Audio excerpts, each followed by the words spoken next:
guys, hello mga bestie, nandito po ako sa amin. Meron po akong client, si Kuya. Ilang taon na? 22. Taga saan? Santa Cruz, Laguna po. Ba't ka na pa rito? Anong problema mo? Nag-stay po kami sa motor.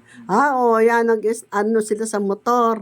Ay, hindi niya na itutuwid yung kamay niya, at hindi niya na ibabaloktot. Parang nakimaw. Ngayon, matapos ang 1 oras na gamutan, eto na po siya. Pagbilang ko ng 1, 1, 2, 3, 4, 5. Nagagawa mo ba dati yan? Hindi po Ayan, sige, ulit. Balik mo ulit. Yun. 1, 2, sa ilong, 3, sa tenga, 4, abot na niya, 5, ang ganda.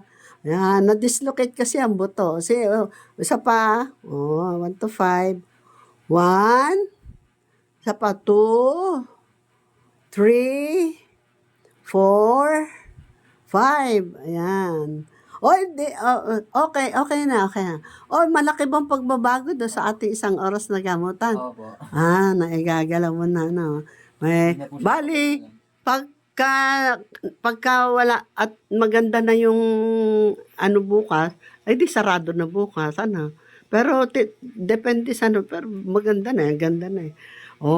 Hindi na po siya, binalutan ko lang po siya ng kasi malalamigan. At saka meron siyang dislocate, baka uli umingkas. Pero last na. 1, 2, 3, 4, 5. Yung ganda na. Okay na. 1, 2, 3. Sabihin mo, salamat po sa Diyos. Salamat po sa Diyos. Salamat po sa Diyos. Ito po ang kanyang nanay. Salamat po sa Diyos. Salamat po. Ay, tangkilikin.